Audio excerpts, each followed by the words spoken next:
My dear students, आज हम लोग इंटरमीडिएट की यानी क्लास 12th की नेक्स्ट पोएम को पढ़ेंगे और इस नेक्स्ट पोएम की सेंट्रल आइडिया को आज हम लोग पढ़ने वाले हैं।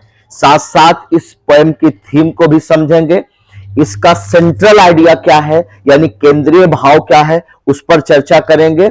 इस पोएम का नाम है एंड जेनिफर्स टाइगर और इसे कंपोज्ड किया गया है, लिखा गया है एडरिन रिच के द्वारा। किसके द्वारा? एडरिन रिच के द्वारा लिखा गया है, यानी कि एंड जेनिफर्स टाइगर। जैसा कि आप टाइटल ही देख सकते हैं कि इस टाइटल में एक टाइगर की बात की गई है और एक लेडी की बात की जा रही है जिसका नाम जेनिफर है। एक्चुअल में ये जो जेनिफर है एक लेडी है और इस लेडी के थ्रू जो राइटर है, जो पोएट है, वो हमें एक मैसेज कन्वे करना चाह रहा है कि ये जो हमारी सोसाइटी है यानी कि ये पैट्रियार्कल सोसाइटी मानी जाती है जिसमें पुरुष की प्रधानता बताई जाती है, पुरुष की डोमिनेशन बताई जाती है। ये माना जाता है कि सारा प्रभुत्व किसका होता है? पुरुषों का होता है और इस समाज में महिलाओं को किसी न किसी तरह से प्रताड़ित किया जा रहा है। और इस कविता के माध्यम से यह भी बताया गया है कि जेनिफर यानी जो इस कविता की प्रोटैगनिस्ट है, मेन कैरेक्टर है, लीडिंग कैरेक्टर है, वो एक लेडी है और उसके माइंड में क्या चल रहा है धीरे धीरे वो बातें सामने निकल करके आती हैं और बाद में वो विद्रोह कर देती है। एक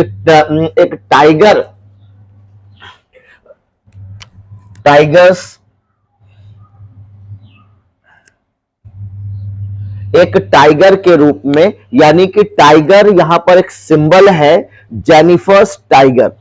जेनिफर्स टाइगर यानी कि टाइगर एक सिंबल है किसका? प्रतिशोध का, यानी कि बदले का। और यहां जेनिफर को दर्शाया गया है कि वो एक सिंबल है किसका? एक ऑप्रेस्ड लेडी का, यानी कि एक ऐसी महिला का जिसका पुरुष प्रधान समाज में क्या हो रहा है? शोषण हो रहा है, ऑपरेशन किया जा रहा है।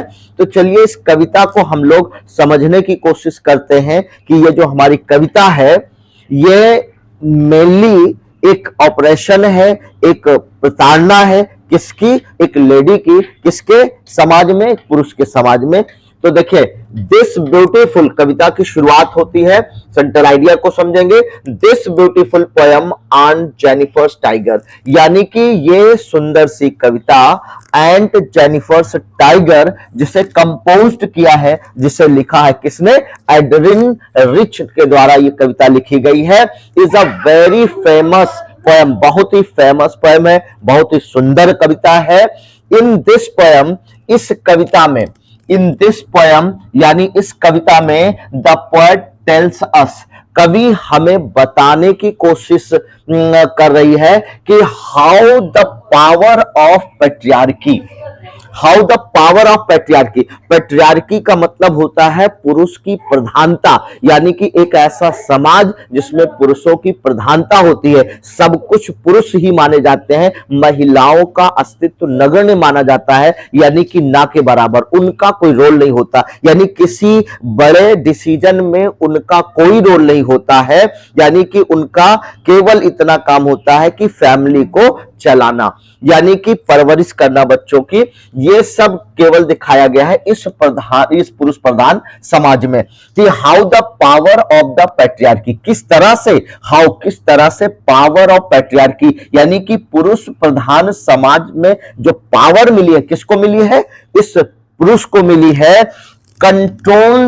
कंट्रोल्स करता है, यानी कि ये कंट्रोल करता है किसे? वीमेन्स बॉडी को, बॉडीज को, यानी कि जो महिलाएं हैं उनको कंट्रोल करते हुए दिखाया है इस कविता के माध्यम से कि पुरुष ने क्या कर लिया है? महिलाओं को कंट्रोल में रखा है, बट नॉट देयर माइंड्स, लेकिन उनके माइंड को कंट्रोल नहीं कर पाए। यानी कि किसी की बॉडी को तो कंट्रोल किया जा सकता है, उसको जिस्मानी तौर से तो कंट्रोल किया जा सकता है, लेकिन उसके माइंड को कोई कंट्रोल नहीं कर सकता। यानी शारीरिक रूप से आप किसी को गुलाम बना सकते हैं लेकिन मानसिक रूप से किसी को गुलाम नहीं बना सकते हैं। तो इसमें यही दिखाया गया कि इन दिस पोएम, इस कविता में द पोएट टेल्स अस, जो पोएट है वो हमें बताती है कि हाउ द पावर, किस तरह से ये जो पावर है किसकी, ऑफ द पैट्रियार्की, जो पैट्रियार्की है पुरुष प्रधान समाज की है, वो कंट्रोल कर लेता है किसको, विमेन्स बॉडीज को, यानी कि महिलाओं के शरीर को, बट नॉट देयर माइंड्स, लेकिन उनके माइंड को, उनके मन को कंट्रोल नहीं कर पाता है। यही वजह है अंत में जेनिफर नाम की जो कैरेक्टर है, जो लेडी है, वो बाद में क्या बन जाती है, टाइगर। टाइगर का मतलब यहां पर है यानी कि वो विद्रोही प्रवृत्ति की हो जाती है, उसको एहसास होने लगता है कि हम क्या है, गुलाम है किसके, पुरुषों के, यानी कि हम कंप्लीटली कंट्रोल में रहते हैं किसके, पुरुषों के। तो उसका मानना है कि हम लेडीज जो है वो पुरुषों के कंट्रोल में इस तरह से नहीं रहना चाहिए, उनका भी अधिकार होना चाहिए, उनका भी डिसीजन होना चाहिए अपने अपने खुद का, और लोगों के बीच में वो रहे, वो वैसा ही कर सके जैसा कि पुरुष करते हैं।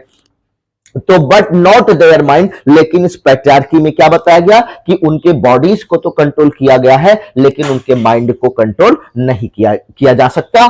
शी टेल्स दैट, फिर आगे ये पॉइंट कहती है कि she tells that women remain slaves, ये वीमेन रिमेन स्लेव्स यानी दास बन करके रह जाती हैं, ऑफ मेल, पुरुषों की दासी बन करके रह जाते हैं, because of their institution of marriage, कि किस लिए, क्योंकि ये जो इंस्टीट्यूशन है, एक सिस्टम बना हुआ है मैरिज का, यानी कि शादी का, यानी कि शादी करने के बाद ये महिलाएं पुरुषों के स्लेव बन करके, गुलाम बन करके रह जाती हैं, और उनका अपना अस्तित्व ही पूरी तरह से खत्म हो जाता है, वो कोई डिसीजन नहीं ले पाती हैं, उनको कमजोर बना दिया गया है इस समाज के द्वारा, पैट्रियार्की के द्वारा। किसके द्वारा, पैट्रियार्की के द्वारा। बार बार इस पर फोकस किया जा रहा है, पैट्रियार्की सिस्टम, यानी कि जो पुरुष प्रधान समाज है उसी को कहते हैं patriarchy.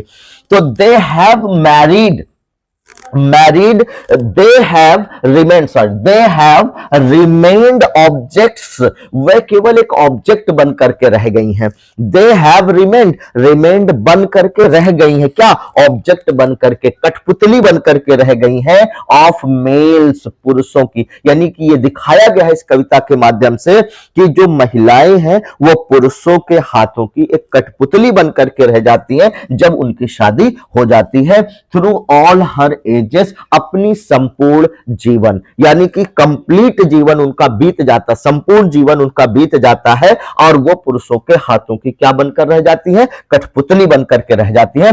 The poem brings out, आगे कवि कहती है कि पोएट्री, ये जो पोएम है ब्रिंग्स आउट करती है, यानी कि कवित्री कहती है कि ये जो पोएम है क्या है, ये ब्रिंग्स आउट करती है, प्रकाशित करती है, यानी प्रकाश डालती है the struggle of a women, एक महिला के संघर्ष को ये दिखाती है ये कविता, इन मेल सोसाइटी, इस मेल सोसाइटी में, पुरुष प्रधान समाज में, यानी इस कविता में ये दिखाया गया है कि किस तरह से एक महिला, यानी शादी होने के बाद वो पुरुषों के हाथों की कठपुतली बनकर रह जाती है, और पूरी जिंदगी वो क्या करती है, एक संघर्ष करती रहती है, जद्दोजहद करती रहती है। स्ट्रगल ऑफ अ वुमन, इस कविता में स्ट्रगल दिखाया गया, संघर्ष दिखाया गया है, कोशिशें दिखाई जा रही हैं किसकी, एक वुमन की, इन मेल सोसाइटी, किसमें, मेल सोसाइटी में, यानी पुरुष प्रधान समाज में। फिर पोएटेस आगे कहती है कि aunt Jennifer is a protagonist, ये जो आंट जेनिफर है ये क्या है, एक प्रोटैगनिस्ट है। प्रोटैगनिस्ट का मतलब होता है लीडिंग कैरेक्टर, मेन कैरेक्टर, किसी भी ड्रामे का, किसी नॉवेल का, किसी पोएम का जो मेन कैरेक्टर होता है, जो प्रतिनिधि माना जाता है कि इसी तरह से और भी समाज में चीजें हो रही हैं। एक एग्जाम्पल देकर के यहां पर बताया जा रहा है कि आंट जेनिफर कौन है, एक प्रोटैगनिस्ट है, यानी कि जो इसके साथ हो रहा है यही सेम कंडीशन और भी महिलाओं के साथ हो रहा है। तो प्रोटैगनिस्ट बताया गया है for all over the world, पूरी दुनिया के लिए। किसके लिए? पूरी दुनिया की महिलाओं के लिए एक प्रोटैगनिस्ट है, एक मॉडल है।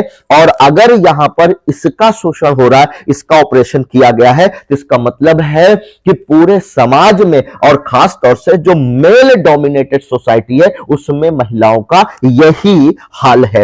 हु आर विक्टिम, यहां पर दिखाया गया कि ये महिलाएं क्या है? विक्टिम है। क्या है? विक्टिम है, शिकार है किसका? ऑफ ऑपरेशन, उत्पीड़न का, यानी कि उत्पीड़न का शिकार दिखाई गई है at the hands of patriarchal system. यानी जो पैट्रियार्कल सिस्टम बना है, पुरुष प्रधान समाज बना है, इसमें महिलाओं को क्या दिखाया गया? एक विक्टिम के रूप में दिखाया गया, एक शोषित चीज के रूप में दिखाया गया है कि महिलाएं क्या है? ऑपरेस्ड हो रही हैं, यानी उनका उत्पीड़न हो रहा है, वो एक शिकार है ऑपरेशन का। यानी कि वो ऑपरेशन का मतलब उत्पीड़न की शिकार बन चुकी। कहां पर? इन द हैंड्स, हाथों में, ऑफ पैट्रियार्कल सिस्टम। यानी जो पैट्रियार्कल सिस्टम है, पुरुष प्रधान ये सिस्टम बना हुआ है, इसमें वो एक क्या बन गई है? केवल विक्टिम बन करके रह गई हैं, एक शोषित वस्तु की तरह रह गई हैं। और ऐसा नहीं होना चाहिए। इस यानी कि जेनिफर के मन में ये सारी बातें चलती रहती हैं और बाद में वो बागी बन जाती है।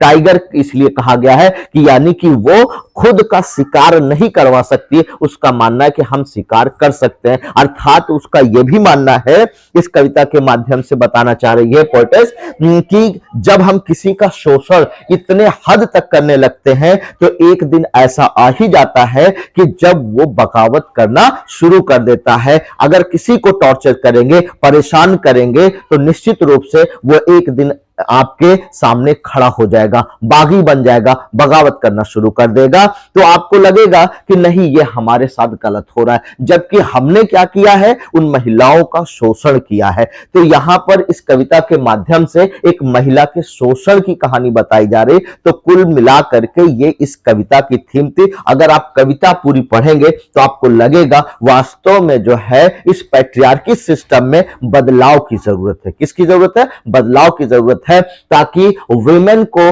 पावर दिया जा सके, वुमेन एम्पावर्ड की जा सके, महिला सशक्तिकरण किया जा सके। इस कविता में यही बातें मूल रूप से बताई गई हैं। यह थी कविता का सेंट्रल आइडिया। अब यहां पर सेंट्रल आइडिया को समझने के बाद यह आखिरी कविता थी इस सेशन में। इंटरमीडिएट में दोस्तों 5 कविताएं हैं, 5 पोएम्स हैं आपके सिलेबस में। ये 5वीं कविता थी और 4 कविताओं को अपलोड किया जा चुका है। जो स्टूडेंट ना देखे हो प्लीज उस कविता को पढ़ें और एंजॉय करें, और साथ ही साथ जो है आप अच्छे मार्क्स ला सके, इसके लिए आप की क्या सोच है, क्या तैयारी है, अपनी तैयारी के बारे में और स्टूडेंट को शेयर करते रहिएगा। जो बच्चे नए होंगे चैनल पर, प्लीज चैनल को लाइक करिए, सब्सक्राइब करिए, शेयर करिए, सपोर्ट करिए। और आप लोगों की क्या राय है महिलाओं के इस उत्पीड़न को लेकर के? कवि ने जो अपनी बात रखी है, क्या आप सहमत हैं या नहीं सहमत हैं? जो भी बातें आपको लग रही हैं प्लीज कमेंट करके जरूर बताइए। Thank you so much.